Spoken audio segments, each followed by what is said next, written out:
started translating my books about 2 years ago, and I can say that's one of the best decisions I have ever made on KDP. Translating your books is in 2 parts. The first part is the book details, which involves title, subtitle, keyword, and description, while the second part is the book content, which involves the interior and the cover. So let's start with the book details. The first thing I do is to pick a book that is already selling well in the English market. Maybe it's your book, or you're targeting a particular niche in the English market that has high potential. I found out over the years that if a book is selling well in the English market, there's a high tendency that it's going to sell well in the non-English speaking countries. So I'm going to use this book as an example. As you can see, all the details are already filled in English. So I'm going to be translating it to German. I will just open the tab, then go to my bookshelf, click create, then click paperback. The first thing is to change the language from English to German. Then go back to the format tab where the English translation is. Then copy the title. Then go to Google and search for Google Translate. In Google Translate, change to English, then change to German. Then paste the title copied from the English translation. So we have the translation here, but we have a big problem. How are we sure that what is translated is correct? Because as we know, Google Translate is not always correct. And the way to go about it is to go to the Amazon store that you are trying to translate your book in. So this is where you have to be very, very careful. Since I'm translating this book to German, I'm just going to Amazon store in Germany, which is amazon.de. The first thing here is to change your address. So you click this part, then enter a zip code of a place in Germany. All I will do is to go to Google and search for it. So I will just type zip code for Berlin, then copy one and go back, then paste. As you can see, my address has changed. This helps me to see books just the way someone in Germany would also see the books. Then go back to Google Translate, copy the translated words, then paste right here in the search bar. As you can see, Amazon is already giving me suggestions. All I have to do is to copy these suggestions and paste them in my Notes app, as this constitutes my keywords. Then I will just pick the first suggestion here. Look at the books that appear under the keyword. All of them are mandalas. Then I will just copy this, go to Google Translate, change to English.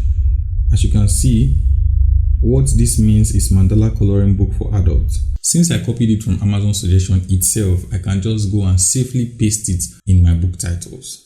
Then for the subtitle, I will just pick one of those Amazon suggestions, check the books that appear under it, then check the meaning in Google Translate. If it makes sense, I will just paste. Here you really have to use your brain. I'm not telling you to go and copy word for word. Add some things, change some things. Make sure that any words you are copying are not unique to that particular book so that you don't have issues with Amazon. The next thing is the author name. Me personally, what I prefer doing is I'll just pick a name in that language that I'm trying to translate with as my pen name. In this case, I would pick Lucas Frank. The next thing is the description. Copy the description from your own English translation. Make sure they are written in simple English. Then pick it phrase by phrase and go to Google Translate and translate it. Then you have to double check it by taking the translation that Google Translate has given you and translating it back to English and see if it actually means the same thing. In this case, I will just pick this, copy, take it to Google Translate, check the meaning, then copy and paste them. And I keep doing that until words are filled up. Then for publishing right, of course, click this.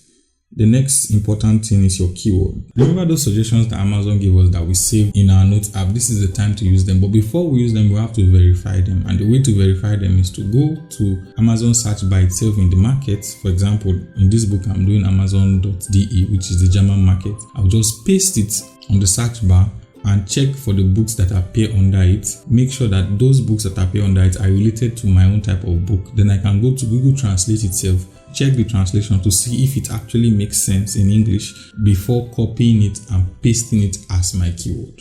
So in this case, I will just go, pick this, go to amazon.de, check these books that are showing under it are related to my books. I'll copy it, take it to Google Translate, check the translation, see it makes sense.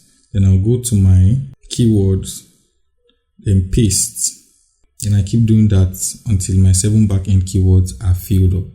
Something you will also notice is that you still see suggestions given to you by Amazon. You can take as much time as you want to gather as much suggestions as you want and use that for your keyword. Then for categories, you just have to choose the categories you choose for your English translation. Then for the remaining, you can just choose what you will choose if you are publishing in the English market.